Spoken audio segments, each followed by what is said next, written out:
ఎలా మాట్లాడాలి, ఎక్కడి నుంచి మొదలు పెట్టాలి తెలియట్లేదు. ఎస్పెషలీ నిన్న సినిమా చూడకపోయి ఉంటే నేను ఇంకా బెటర్గా మాట్లాడేవాడిని. సినిమా చూసిన తర్వాత నాకు ఇక్కడ చాలామంది ఇక్కడ వచ్చిన మా మీడియా ఫ్రెండ్స్ అందరికీ నాకు ఎప్పటి నుంచో పరిచయం ఉంది. అక్కడ వచ్చిన వీడియో మిత్రులకి, అక్కడ సోషల్ మీడియాలో ఉన్న మిత్రులకి, టీవీలో చూస్తున్న అందరికీ, ఎస్పెషలీ మా అభిమానులందరికీ చాలా చాలా థ్యాంక్ యూ చెప్పడానికి, మనస్ఫూర్తిగా థ్యాంక్ యూ చెప్పడానికి ఇక్కడికి వచ్చాను.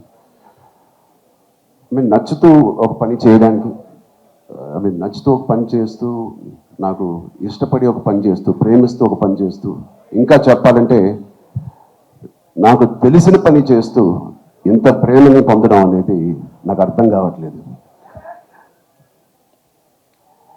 ఇది ఎవరో నన్ను ఈ ఆఫీస్లో పుష్ చేసి పని చేయాలి, లేకపోతే ఈ దారిలో వెళ్ళి పని చేయాలని చెప్పు. నేను స్వతహాగా నేను అనుకుని, నేను చేసి, నేను బుచ్చి అనే ఒక డైరెక్టర్ను తన కథని నమ్ముకొని ఇలా చేసినందుకు ఎంత సంతృప్తిగా ఉందంటే, మీ అందరికీ నేను చాలా చాలా థ్యాంక్ యూ, సిరిసూచి థ్యాంక్ యూ చెప్తున్నాను. ఆడియన్స్కి, all the cinema audience across India, UK, US, Dubai, అన్ని చోట్ల ఎవ్రీ డే సినిమా కలెక్షన్స్ కానీ వాళ్ళ లవ్ ఫర్ గుడ్ ఫిలిం పెరగడం చూస్తున్నాను.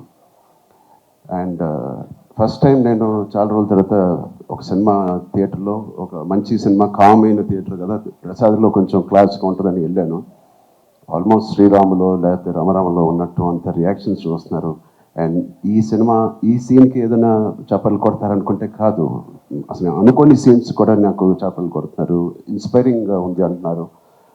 వాళ్ళందరికీ ఇలాంటి ఒక సినిమా కలుగు చేసినందుకు మా టీం అందరికీ, బుచ్చిబాబుకి, వాళ్ళందరికీ చాలా చాలా థ్యాంక్ యూ. ఈ ఎక్స్పీరియన్స్ నాకు ఇచ్చినందుకు, నా సినిమా కెరియర్లో, నా లైబ్రరీలో నంబర్ 1 or 2 సినిమాగా నిలిచిపోయే ఒక సినిమా ఇచ్చినందుకు.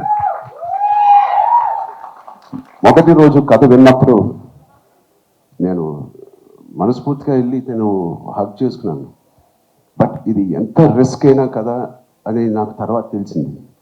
ఇది ఎట్టైనా పోవచ్చు, బట్ ఆడియన్స్ రియాక్షన్ చూస్తుంటే, వాళ్ళు రిసీవ్ చేసుకున్న విధానాన్ని చూస్తామంటే, మనస్ఫూర్తిగా ఎవరైనా ఏదైనా పని చేస్తే, కష్టపడి మనస్ఫూర్తిగా స్వచ్ఛమైన మనసుతో పని చేస్తే, అది రేజర్ ఎడ్జ్ కాదు, అది పక్క కమర్షియల్ సేఫ్ జోన్ సినిమా కాదు, ఏదీ కాదు, ఏదైనా ఖచ్చితంగా హిట్ అవ్వాల్సిందే. అలాంటి హిట్ మాకు ఇచ్చి నిరూపించినందుకు మా ఎఫర్ట్ అందరికీ. So across India and abroad ప్రతి ప్రేక్షకుడికి, ప్రతి చిన్న కుర్రోడికి, చిన్నపిల్లలకి, వాళ్ళు తీసుకెళ్ళిన వాళ్ళ తల్లిదండ్రులకి, వాళ్ళతో పాటు వెళ్ళిన అమ్మమ్మలకి, తాతయ్యలకి, కొత్త ఆడియన్స్ని చూస్తాం మేము థియేటర్లో. వాళ్ళందరికీ ఇది బయటకు వచ్చి చూడాలనిపించే అలాగా కలిగించినందుకు మా సినిమా, వాళ్ళందరికీ కూడా నేను చాలా హెవీ హార్ట్తో థ్యాంక్ యూ చెప్తున్నానండి. చాలా చాలా thank you so much. And ఇలాంటి సినిమాకి జగపతి గారు చెప్పినట్టు ఇక్కడ బిగ్గెస్ట్ సపోర్ట్ అనేది వేలాది మందికి, కోట్లాది మందికి చేర్చేది మన మీడియా మిత్రులే. I'm thanking all of you.